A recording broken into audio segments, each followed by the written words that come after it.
오늘의 헤드라인입니다. 2020년 새해 우리 사회가 풀어야 할 숙제 가운데 하나가 바로 4대강 사업의 후속 조치입니다. 4대강 사업으로 기형붕어가 사라진 반면 보의 수문을 열었더니 녹조가 창궐하고 있다는 주장이 나왔는데요. 사실 여부를 체크해봤습니다. 올해 과학계의 가장 뜨거운 이슈는 화성 탐사입니다. 2년에 한 번 화성이 지구와 가까워지는 해이기 때문인데 우주 선진국들의 탐사 경쟁이 뜨겁게 달아오르고 있습니다. 100년 전 한 과학자는 달 탐사가 가능하다고 주장했지만 당시엔 망상으로 치부됐습니다. 이후 기술의 발전으로 인류는 달 탐사에 성공했고 각국이 달 탐사에 치열한 경쟁을 벌이고 있는데요. 과학 본색에서 자세한 내용 알아봅니다. 우리나라 정부와 금융기관이 서버 무선 해킹에 취약한 것으로 드러났습니다. 다가올 4차 산업혁명 시대에 맞춰 대책 마련이 시급한데요. 오늘 주민피플에서는 한동진 사이버 보안기업 대표와 함께 이야기 나눠봅니다.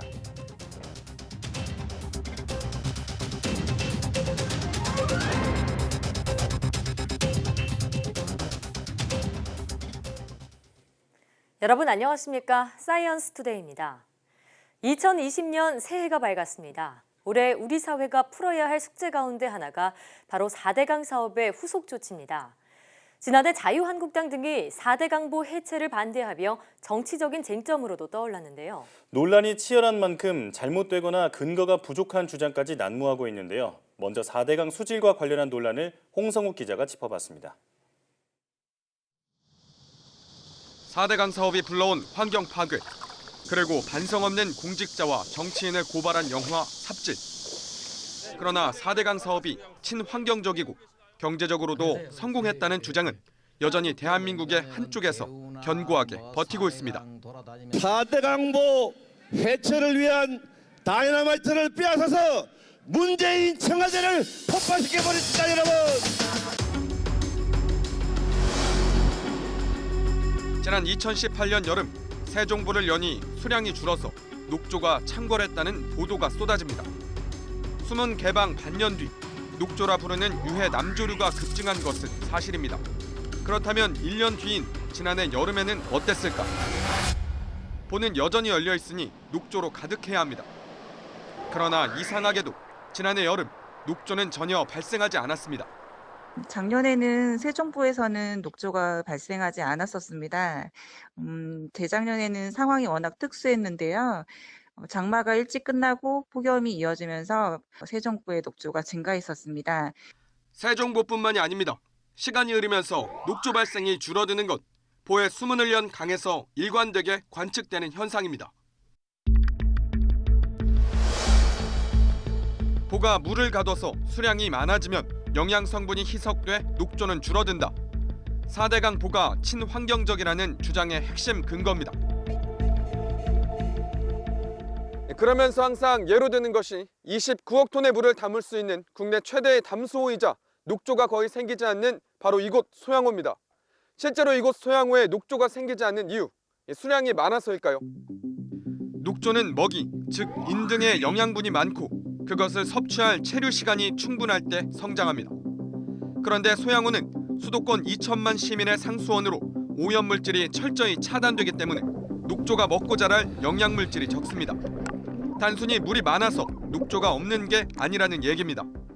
소양호 같은 경우도 이들 요소들 중에 인성분을 상당히 낮게 유지시켜서 이렇게 녹조가 발생되지 않는 것으로 이렇게 판단하고 있습니다.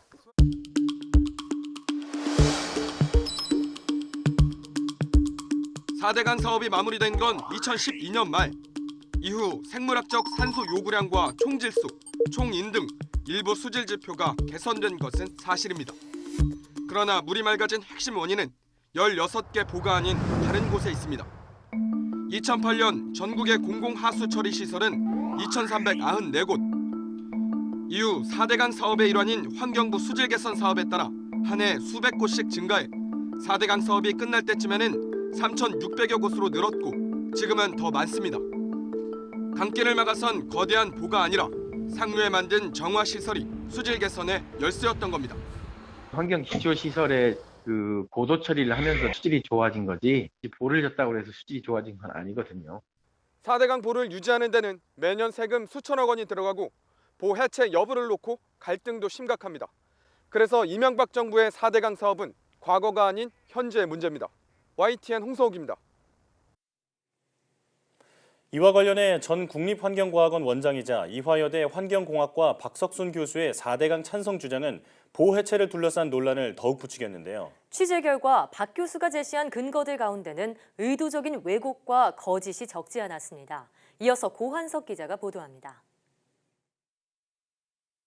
보십시오. 세계의 소위 말해가지고 문명 국가의 문명 강에 보 없는 거 어디 있냐 이거지. 4대강 사업 전도사 이명박 정부 국립환경과학원 원장 이화여대 박석순 교수입니다. 그의 주장은 4대강 예찬론의 이론적 근거가 돼 보 해체를 둘러싼 논란에도 강력한 영향을 미칩니다.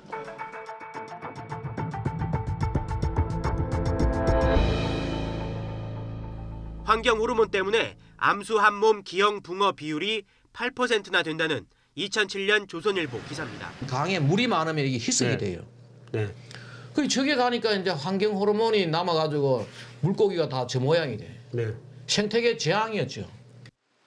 이런 환경 호르몬 피해를 막기 위해 4대강에 보를 만들어 물을 가두고 수량을 늘려야 한다는 논리. 그런데 어류는 생식 기관이 단순해서 성별이 바뀌거나 암수가 한 몸인 경우가 많습니다.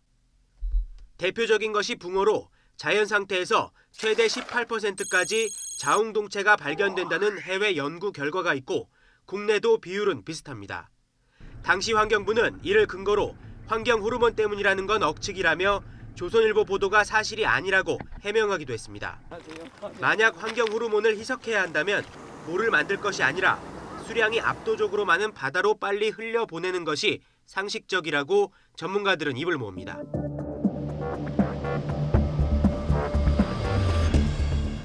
지난해 여름 충남 청양군 수돗물에서 방사성 물질인 우라늄이 과다 검출돼 주민 건강을 위협했습니다. 박 교수는 이를 두고 보 개방이 지하수 고갈로 이어져 우라늄 수돗물이라는 엽기적인 일이 일어났다고 주장합니다. 2018년 10월 인근 백제보가 완전 열렸고 물이 빠지면서 지하수 수량이 감소한 것은 사실입니다. 그런데 청양군은 우라늄 수돗물과 보 개방과는 아무런 관련이 없다고 말합니다. 백제보 수위가 영향을 미치는 것은 농업용수로 쓰는 땅 밑 20에서 30m 사이 지하수인데 청양군 수돗물은 지하 100m 안반층에서 뽑아 쓴다는 겁니다. 안반 지하수에서 수질의 변화가 일어날 가능성은 거의 없고요. 그리고 뭐 우라늄이라는 특정 그 성분을 가지고 그것이 보 개방 때문이다 주장하는 것은 아무런 근거가 없는 얘기고요.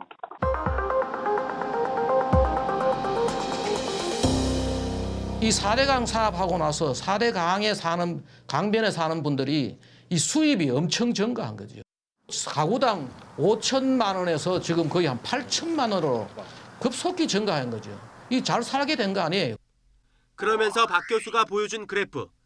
충청도, 전라도, 경상도 전체를 4대강 유형 농가로 뭉뚱그린 것도 말이 안 되지만 농가소득계산법은 더 황당합니다. 충남과 충북, 전남과 전북, 경남과 경북 농가의 연평균 소득을 단순 합산해 연평균 8천만 원이 넘는다는 비현실적인 결과가 나왔습니다. 남북으로 나뉘지 않은 경기도보다 2배 많습니다. 통계적으로 아무 의미가 없습니다. 저기 돈을 보태면 안 돼요. 그렇게 하면 안 돼, 안 돼, 안 돼. 이거는 저지 뭐 하는 회사예요, 이 회사 이거는. 이 같은 왜곡은 4대강 찬성론의 과학적, 객관적 근거로 둔갑해 유튜브를 통해 퍼지고 책으로도 출간돼 여론에 영향을 미치고 있습니다. YTN 고한석입니다. 국내 처음으로 서울, 금천, 영등포, 동작 등 3개 자치구 일부 지역이 미세먼지 집중관리구역으로 지정됩니다. 해당 지역은 금천구 두산로와 범안로, 영등포구 물레동 1가에서 4가, 동작구 서달로와 흑석 한강로 등인데 공업, 교통 밀집 지역이나 날림먼지 발생 사업장에 인접한 주거 지역입니다.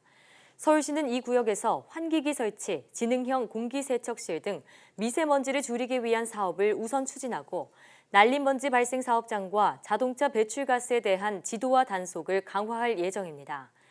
환경부는 서울시를 시작으로 3월까지 전국 17개 시도별로 한 곳 이상 집중관리구역을 지정하게 하고 국민 체감형 미세먼지 대책 사업이 시행되도록 지원할 계획입니다.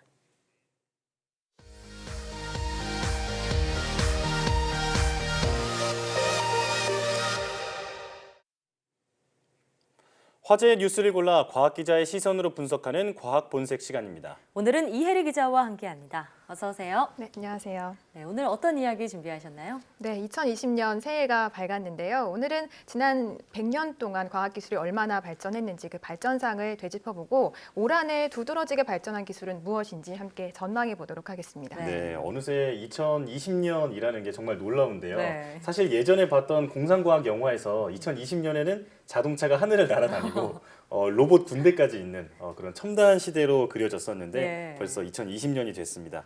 그동안 과학기술은 실제로도 놀랍게 발달했죠? 네, 맞습니다.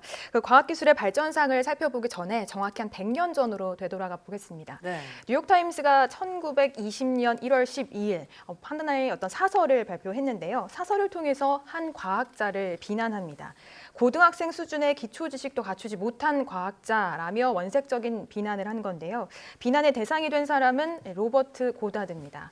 그가 이렇게 비난을 받았던 이유는 자신의 저서를 통해서 로켓이 진공 속에서 작동할 수 있고 이를 통해 달 탐사도 가능하다는 것을 주장했기 때문입니다. 네, 사실 이미 인류는 달 탐사에 성공을 한 건 물론이고요. 보기 힘들 거라고 예상했던 달의 뒷면까지도 탐사를 하고 있잖아요. 그런 걸 생각해 보면 시대를 앞서간 과학자다 이렇게 불러도 될 것 같은데 당시에는 좀 터무니없는 소리다 이런 비난을 받았다고요. 네, 그렇습니다. 당시에는 이 달 탐사가 가능하다고 보는 사람이 많지 않았던 것으로 보입니다. 네. 이 때문에 그가 제시한 달 탐사 가능성은 언론의 비난을 받을 정도로 망상으로 치부가 됐고요. 네. 결국 그의 업적들은 그 이후에도 제대로 인정받지 못했습니다. 그 이후 기술의 발전으로 1969년 닐 암스트롱이 아폴로 11호에서 내려서 달 착륙에 성공했을 때 고다드를 비난했던 뉴욕타임스는 49년 만에 정정 기사와 함께 사과문을 발표합니다. 예. 사과문에는 로켓은 진공 속에서 분명히 작동할 수 있으며 49년 전 실수에 대해 후회한다라는 내용이 담겼습니다. 네. 재밌네요. 과학기술이라는 게 이렇게 상상에서 시작해서 그 상상을 현실로 만들어가는 과정에서 발달하는 거잖아요. 네. 자, 그리고 달 탐사 말고도 또 이제 그런 사례가 앞으로도 더 많이 나올 것으로 기대가 되는데요. 네, 그렇습니다. 영화 백투더퓨처 많이 아실 텐데 네. 영화의 배경이 2015년이거든요. 네. 영화에서만 등장할 것 같았던 기술들이 점점 실현되고 있는 모습을 실제로 우리가 목격하고 있는 거죠. 그 대표적인 게 바로 로봇이라고 할 수 있겠습니다. 네. 로봇, 지금은 너무 흔한 개념으로 인지가 되고 있지만 로봇이라는 개념 자체가 등장한 것이 정확히 100년 전입니다. 1920년 체코의 작가 카렐 차페크는 로숨의 유니버설 로봇이라는 희곡에서 공장에서 만들어지는 인조인간을 묘사하면서 로봇이란 단어를 등장시켰는데요. 그 이후로 이제는 로봇이 너무 많이 사용이 되고 있고 예. 공장은 물론이고 사람 몸의 일부가 돼서 보조해주는 역할 그리고 심지어는 서비스 분야에서도 활용이 되고 있습니다. 네, 말씀하신 대로 공장에서 로봇은 이제 없어서는 안 될 존재가 된 지 오래고요. 또 일상 속에서도 커피를 만들어준 로봇도 나오고 셰프 로봇도 나오는 등 정말 흔한 존재가 되고 있는데 앞으로 과학기술 계속해서 발전해 나갈 것 같습니다. 올해 특히 눈여겨볼 기술은 어떤 게 있을까요? 네, 아무래도 인공지능 분야가 될 것 같습니다. 우리나라만 해도 지난해 인공지능 국가 전략을 세우면서 인공지능 기술 개발을 위한 인력 양성 등을 선포했는데요. 인공지능 기술이 발전하면 이와 연계된 인공지능 반도체라든가 자율주행차 등과 같은 다른 여러 기술도 함께 큰 발전을 이뤄낼 것으로 기대가 됩니다. 예. 특히 올해에는 자율주행 자동차에서도 큰 진전이 나타날 것으로 예상되는데요. 테슬라와 같은 업체가 2020년을 목표로, 그러니까 올해를 목표로 자율주행차 개발에 주력해왔기 때문입니다. 네. 물론 당장 올해 자율주행차가 도로를 달리는 모습을 보기에는 좀 무리가 있을 수는 있지만 관련 기술이 한 단계 진화할 것이라는 전망이 우세합니다. 예. 이와 더불어서 전기차나 수소차와 같은 차세대 모빌리티의 두드러진 발전도 기대해 볼 수 있을 것으로 보입니다. 네, 아직 상용화가 조금 이르긴 하지만 네. 그래도 모빌리티 분야에서 혁신이 이루어지는 한 해가 될 것으로 보입니다. 네. 다음은 우주로 가볼까요? 저희가 몇 차례 보도를 통해서 알려드린 바 있는데 화성 탐사 각축전이 벌어질 것 같다고요? 네, 그렇습니다. 우선 미국 항공우주국 나사가 2020년 올해죠. 올해 7월 화성 탐사 로봇 마스 2020을 발사할 계획이고요. 유럽과 러시아도 같은 시기에 엑소마스 2020을 발사할 것으로 알려졌습니다. 네. 마스 2020은 화성에 착륙해서 표면에서 이 시료를 채취한 뒤에 보관했다가 뒤따라 도착하는 회수선에 이를 실어보내는 임무를 시도하고요. 엑소마스 2020은 최초로 화성의 땅을 시추해서 생명체 흔적을 찾는 임무를 수행할 예정입니다. 네, 자, 오늘 이 시간 통해서 저희가 1920년으로 돌아가 보기도 했고요. 100년간의 과학기술 발전상을 살펴봤는데 앞으로의 10년 또 100년이 어떨지도 기대됩니다. 계속해서 전해주시죠. 네, 오늘 말씀 잘 들었습니다.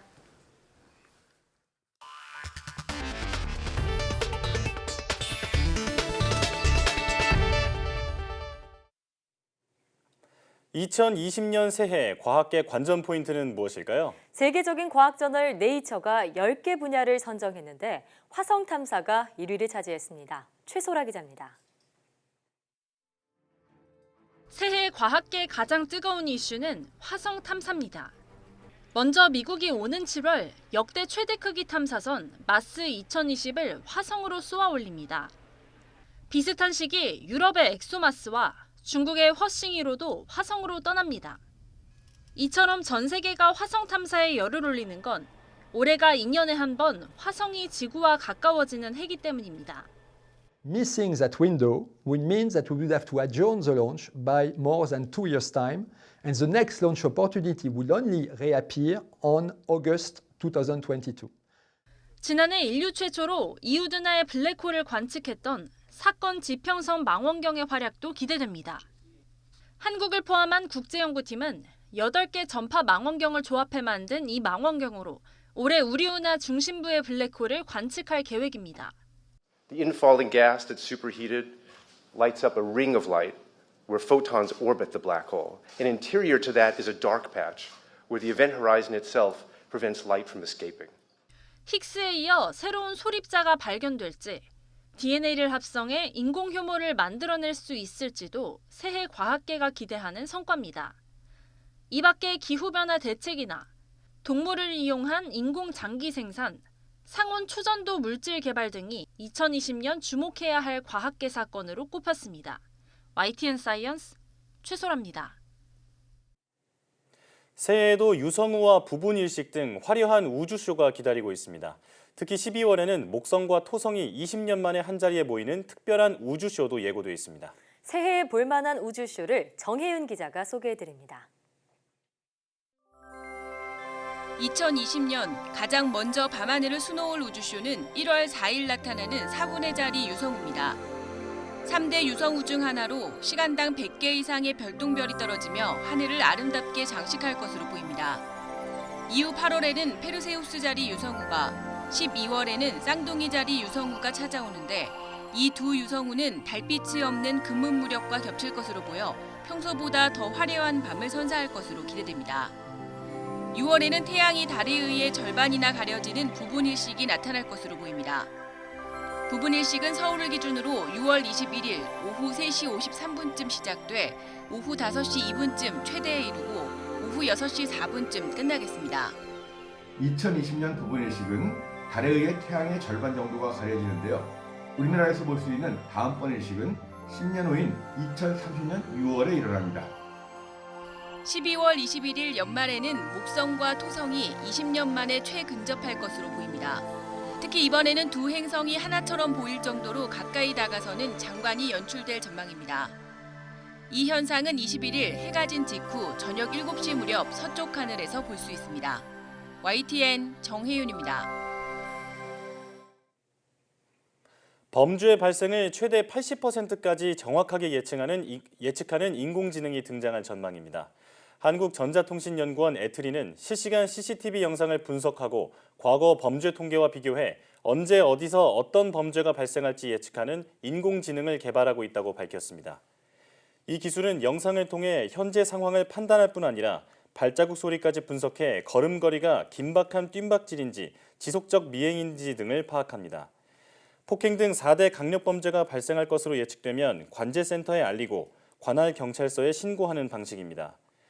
연구팀은 법원 판결문 2만 건을 분석해 범죄 발생 시 함께 나타나는 요소를 파악하고 미국 연구팀이 축적한 범죄 영상 등을 추가 확보해 인공지능을 학습시킬 예정입니다. 또 영상 프라이버시 마스킹 등 개인 민감정보 기술을 통해 시민의 사생활 침해 우려도 해소하겠다고 밝혔습니다. 과학기술정보통신부는 오는 14일 마이크로소프트의 윈도우 7 기술 지원이 종료됨에 따라 한국인터넷진흥원에 윈도우 7 기술 지원 종료 종합상황실을 설치한다고 밝혔습니다. 종합상황실은 윈도우 7 기술 지원 종료 후 발생하는 악성 코드 등 사이버 위협을 집중적으로 관리하고 백신 업체와 협력해 맞춤형 전용 백신을 개발 공급하는 등 피해 확산 방지 업무를 수행하게 됩니다. 과기부는 또 언론 보도와 정부 산하기관, 지자체 홈페이지 등을 통해 윈도우 7 기술 지원 종료를 안내하고 토종 운영체제 교체와 관련한 세부 내용을 안내하기로 했습니다. 과학기술정보통신부가 5G 서비스 산업을 활성화하기 위해 조세 부담을 완화하고 수출을 적극적으로 지원하기로 했습니다. 과기정통부는 이 같은 내용을 담은 2020년 5G 관련 정책 방향을 공개했습니다. 정책 내용을 보면 수도권은 5G망 투자에 대한 세액 공제율이 기존 1%에서 2%로 늘어나고 비수도권은 세액 공제 대상에 공사비가 새롭게 포함됩니다. 이와 함께 새로 지어지는 5G 기지국에 대해 지방자치단체에 내야 하는 등록 면허세가 완화될 계획입니다. 또한 과기정통부는 5G 기반 실감 콘텐츠 산업을 육성하기 위해 150억 원을 투입하기로 했습니다. 올해 과학기술과 정보통신기술 분야 연구개발 사업에 5조 1,929억 원이 투입됩니다. 과학기술정보통신부는 2020년도 과학기술과 ICT 분야 연구개발 사업 종합시행계획을 확정하고 이렇게 밝혔습니다. 과기정통부는 특히 창의적이고 도전적인 기초연구 환경 인프라를 조성하기 위해 기초연구 예산을 지난해보다 3,198억 원 늘려 1조 5,312억 원을 투자하기로 했습니다. 또 새로운 연구 분야에 도전하거나 주력 산업 분야 핵심 기술을 확보하도록 하는 연구 유형도 신설했습니다. 지난해는 일본이 경제보복 조치를 단행하면서 한일 관계가 사상 최악으로 기록됐습니다. 다만 연말에 가까스로 한일 정상회담이 열린 것을 계기로 새해에는 관계가 조금씩 개선될 것이란 전망이 나오고 있습니다. 도쿄에서 황보연 특파원이 보도합니다. G20 정상들이 일본 오사카에 모인 자리에서 아베 일본 총리는 자유무역을 한껏 강조했습니다. 自由、公正、無差別、こうした自由貿易の基本的原則を今回の G20 では明確に確認することができました。 그로부터 이틀 뒤 일본은 자국 기업들이 세계 시장을 독점하다시피 하는 반도체 소재 세계 품목에 대한 한국 수출에 제재를 가했습니다. 우리 대법원이 강제징용 책임을 물어 일본 기업의 배상 판결을 내린 데 대한 사실상의 보복 조치입니다. 그런데 이게 다가 아니었습니다. 한 달 뒤인 지난 8월 초에는 한국 수출 제도에 문제가 있다는 트집을 잡으며 수출 우대 국가인 화이트리스트에서 한국만 쏙 빼는 추가 보복 조치를 단행한 겁니다. 対抗措置ではありません。韓国側からの否定的な動きが相次ぎ、非常に厳しい状況にありますけれども、 한국 경제에 타격을 줘 결국 징용 배상 문제를 한국 스스로 해결하도록 하려는 게 일본의 목표였지만 뜻대로 되진 않았습니다. 국내에서 확산한 일본 불매 운동으로 일본 기업의 한국 수출이 가파르게 줄고 한국 관광객의 일본 방문이 급감하면서 일본이 입는 피해도 예상외로 커졌습니다. 여기에 우리 정부가 한일 군사 정보보호협정, 즉 지소미아 종료라는 강경 카드로 압박하면서 전기가 마련됐습니다. 연말에 수출 규제 관련 당국 간 대화가 3년 반 만에 재개됐고 한일 정상회담까지 열려 문제를 풀어갈 수 있는 테이블이 가까스로 차려진 겁니다. 日韓両国の輸出管理制度運用等について意見交換をすることで合意をしたところであります。 일단 대화의 물꼬가 트인 만큼 새해에는 수출 규제와 관련해 일본이 점진적으로 완화의 자세를 취할 가능성이 있습니다. 다만 배경에 징용 문제가 있는 만큼 한국 내에서 이 문제가 어떤 방향으로 진행되는지가 그 시기와 속도에 영향을 미칠 것으로 보입니다. 또 일본이 때만 되면 도발하는 독도나 교과서 문제가 항상 잠재돼 있고 후쿠시마 원전 오염수 처리를 두고 한일 양국이 더 첨예해질 가능성이 커 전반적으로 새 한일 관계가 속도감 있게 진전되기는 쉽지 않다는 전망이 우세합니다. 도쿄에서 YTN 황보현입니다.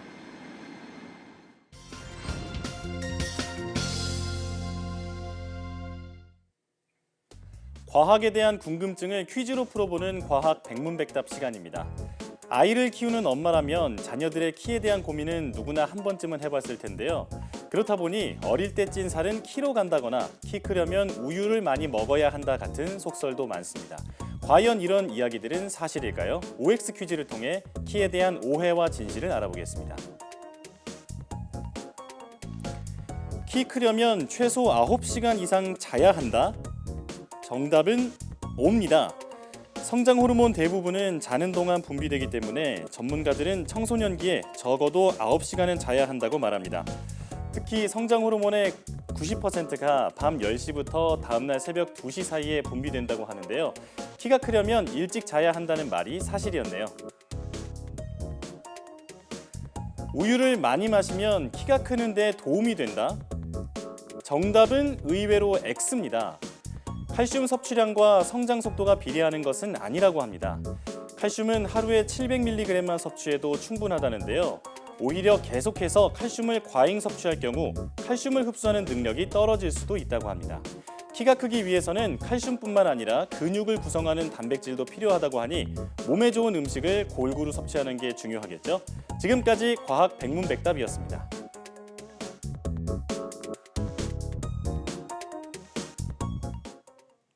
올해 부인과와 흉부 심장 초음파 검사와 척추 MRI 검사에 건강보험이 적용됩니다. 연간 2천만 원 이하 주택 임대 소득에 대해서도 건강보험료가 부과될 예정입니다. 올해부터 달라지는 보건의료제도 한영규 기자가 보도합니다. 올해 2월부터 자궁과 난소 등의 초음파 검사를 받을 경우 건강보험이 적용됩니다.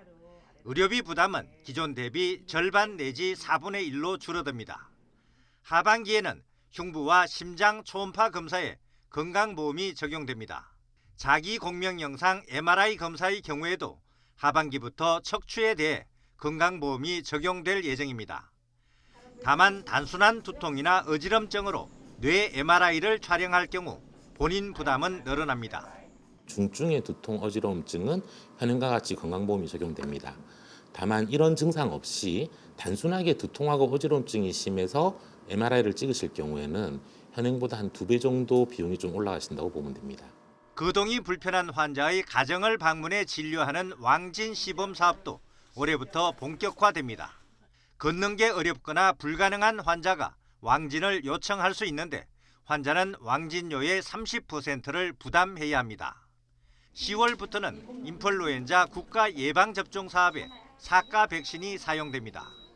접종 대상자도 만 65세 이상 어르신, 임신부, 생후 6개월에서 12세 어린이뿐 아니라 중학교 1학년이 추가됩니다.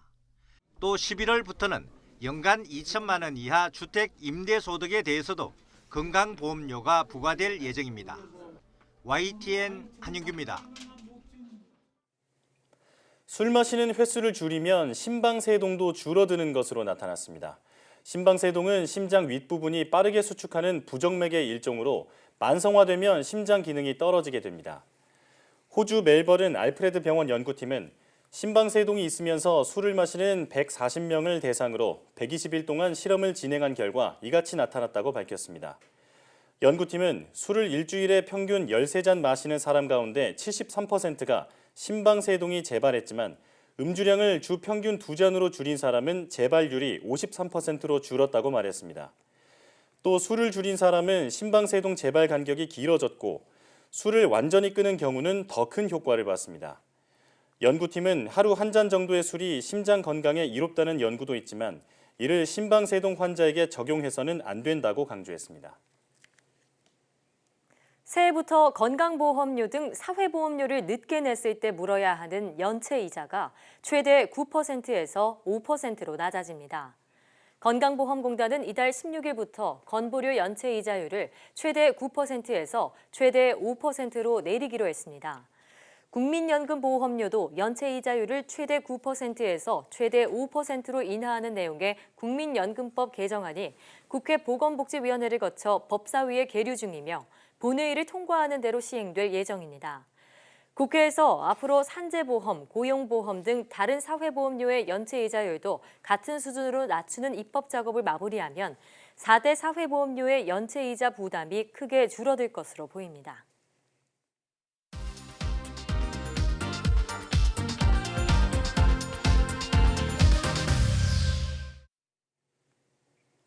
현재 우리나라 정부와 금융기관 등이 서버 무선 해킹, 일명 무선 백도어 공격에 취약하다고 합니다. 문제는 해킹 기술은 날이 갈수록 발전하고 있지만 그에 대한 대비책은 제대로 갖추고 있지 않다는 건데요. 네, 오늘 주민피플에서는 사이버 보안기업 대표 한동진 씨와 함께 이와 관련한 자세한 이야기 나눠보겠습니다. 어서 오세요. 안녕하세요. 네, 반갑습니다. 우선 새해 복 많이 받으시고요.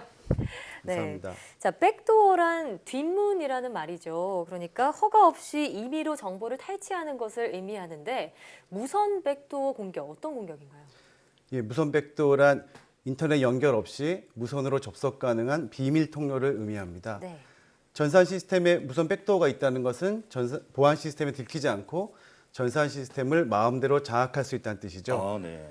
무선 백도어는 전산 장비의 제조 단계 혹은 배송 단계에서 심어질 수 있다고 알려져 있는데요. 네.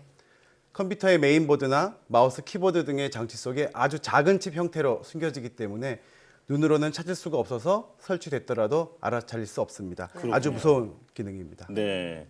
인터넷 연결 없이도 해킹이 가능하다는 그러니까요. 게 저는 지금 처음 알았거든요. 네. 무선 백도어를 이용한 서버 무선 해킹은 어떤 과정을 통해서 이루어지는 건가요?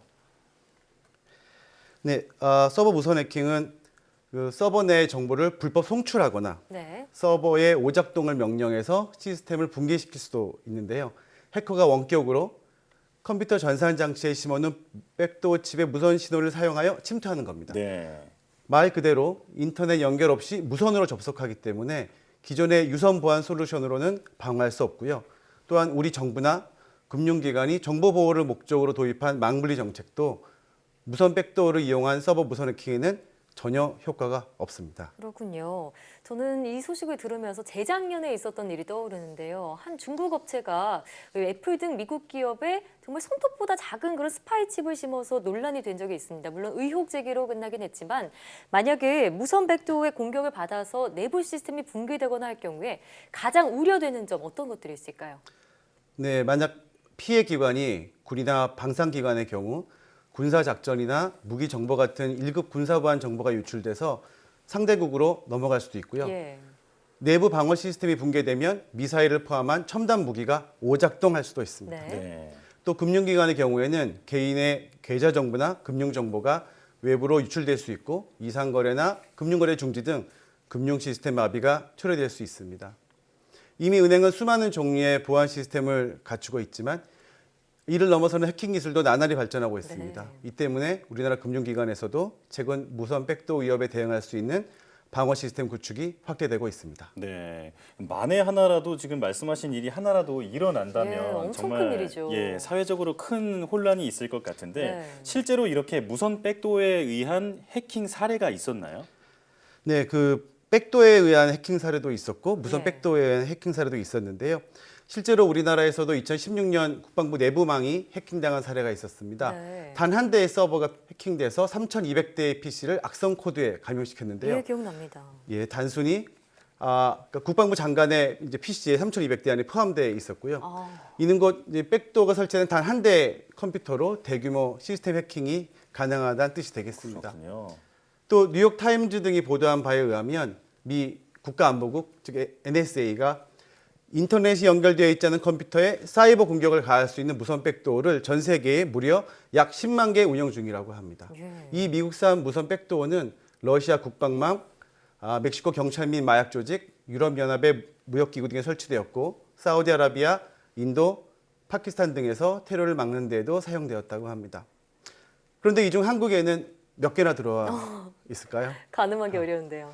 이 사이버 전쟁에는 적군과 아군의 구분이 없으니까 안심하기는 어려울 것 같습니다. 예, 그렇겠네요. 정말 이 무선 백도의 공격의 위험성 사례들 짚어봤는데 대표님께서 이 무선 정보 유출 탐지 시스템을 개발을 해서 대한민국 스마트 국방 ICT 산업 박람회에서 국방부 장관상까지 수상했다고 들었습니다. 자, 어떤 원리로 무선 해킹을 탐지하는 건지 듣고 싶은데요. 네네. 저희가 개발한 무선 불법 신호 탐지는 총 3단계로 이루어지는데요. 예. 1단계는 기준 주파수를 설정합니다. 무선 해킹이 존재하지 않는, 즉 불법 무선 신호가 없는 상태의 주파수를 기준 주파수라고 합니다. 초기 설치 시 전자동으로 모든 전파 흐름을 분석하여 안전한 전파 환경 정보를 수집합니다. 네. 다음으로 불법 무선 신호를 탐지하는데요. 설정된 기준 주파수가 아닌 해커가 침입해서 나타나는 새로운 주파수의 정보를 실시간으로 분석하는 겁니다. 예. 무선 정보 유출 탐지 시스템은 주파수 전 대역을 24시간 내내 스캔하면서 탐지된 주파수를 분석해서 불법 신호인지 아닌지를 판별하게 됩니다. 그렇군요. 마지막으로 불법 신호가 탐지되면 즉시 관리자에게 경보를 울리고 이제 문제가 된 장비를 색출하게 됩니다. 네, 지금 말씀하신 내용을 요약하면 24시간 내내 그 수상한 주파수를 스캔하는 시스템이다 이렇게 예, 맞습니다. 볼 수 있을 것 예. 같은데요. 그런데 기존에도 무선 침입 방지 시스템이 있었잖아요. 지금 이걸로는 충분하지 않은 것 같은데요. 네, 그렇습니다. 충분하지 않습니다. 보통 그 무선 침입 방지 시스템은 이제 와이러스 인트루전 프리벤션 시스템이라고 해서 3G, 4G, 5G 무전기, 블루투스 등 수많은 통신 방식 중에서 와이파이, 즉 무선 랜으로 이루어지는 해킹만 막는 목적으로 구동되는 시스템입니다. 네. 무선 랜은 특정 주파수에만 작동하는데 이 윕스는 이 특정 무선 랜 주파수 영역만 관제한다는 뜻이죠. 또 무선 백도어로 이용한 서버 무선 해킹의 경우 특별히 정해진 통신 주파수가 존재하지 않는데요.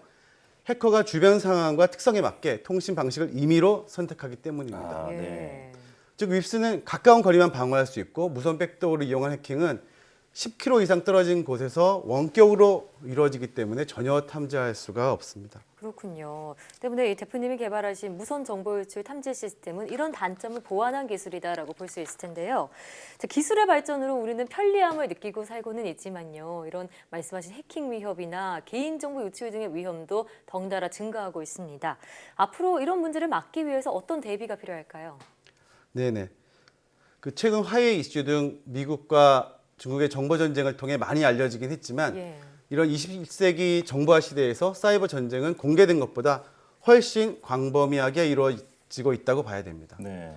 불법 정보를 얻은 쪽에서는 그 정보를 비밀리에 사용하고 잃은 쪽에서는 잃었다는 사실을 부정할 수밖에 없기 때문입니다. 앞서 말씀드린 대로 국민의 재산과 안전에 직결된 금융정보뿐만 아니라 군사시설, 국가기반시설 등 국가 안보에 관한 대비는 당연히 필요하고요. 네. 5G나 자율주행차, IoT 환경 등 앞으로 다가올 4차 산업혁명 시대에는 거의 모든 부분이 무선으로 운영된다고 봐도 무리가 아니기 때문에 그에 따른 대비를 강화해야 합니다. 네. 자, 그럼 민간 입장에서 이 통신 보안을 위해서 국가, 정부가 해야 할 노력에는 어떤 게 있다고 보시는지 한 말씀 듣고 싶은데요. 현재 이런 엄청난 사이버 위협에도 불구하고 이런 사실에 대해서 인지하고 있고 대비하고 있는 것은 일부 금융기관, 일부 공금융기관, 군, 또 중앙정부 일부 기관에 불과합니다. 그래서 이런 불법적인 정보 침탈로부터 우리 사회를 보호하기 위해서 정보 제도적인 규정, 지침에 대한 개정이 필요하다고 생각합니다. 네, 제도적인 보완 필요하겠죠. 그렇군요. 지금 말씀하신 내용들을 보면 이런 보안 기술이 굉장히 산업적으로도 가치가 있을 것 같은데 이런 보안 기술의 그 앞으로 산업의 전망에 대해서는 어떻게 생각하시나요? 전망은 매우 밝다고 볼 수 있는데요. 왜냐하면 아까 말씀드린 것처럼 이런 4차 산업혁명 시대가 되면 무선으로 모든 것들이 연결되는 시대가 되고 무선을 통제할 수 있어야 되는데 이런 전체 무선 환경을 관제할 수 있는 기술은 굉장히 특별한 기술이어서 저희 회사까지 포함해서 전 세계 6개 회사 정도가 기술을 보유하고 있다고 생각합니다. 6개밖에 안 되는군요. 예, 그렇습니다. 그래서 초기에는 이런 무선 관제 기술이 무선 도청을 막는 데 사용됐습니다. 이런 조그만 도청기들을 막는 데 사용돼서 이미 170개 이상의 국가기관에 들어가 있고요. 우리나라 대기업들 대부분이 이런 기술을 이용한 보안 장비를 사용하고 있습니다. 그렇군요. 자, 우리가 과학의 혜택을 누리며 살고 있지만 네. 지금 이런 보안 노력 같은 게 없다면 오히려 더 불편한 일이 있을 수도 있겠다라는 생각이 듭니다. 앞으로도 힘써 주시고요. 오늘 말씀 고맙습니다. 고맙습니다. 감사합니다.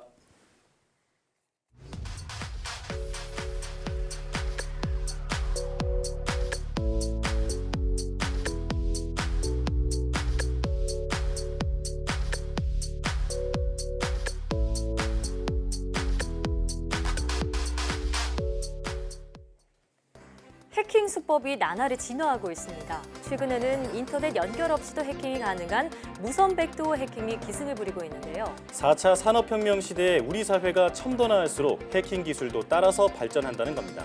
5G와 자율주행차 상용화가 눈앞에 다가온 지금 세계 IT 업계는 해킹 보안 기술 분야를 신성장 산업으로 주목하고 있습니다. 올해 한층 진화하는 첨단 기술과 더불어 보안 기술의 발전을 엿볼 수 있길 바랍니다. 사이언스 투데이, 오늘 저희가 준비한 소식은 여기까지입니다. 함께해 주신 여러분 고맙습니다.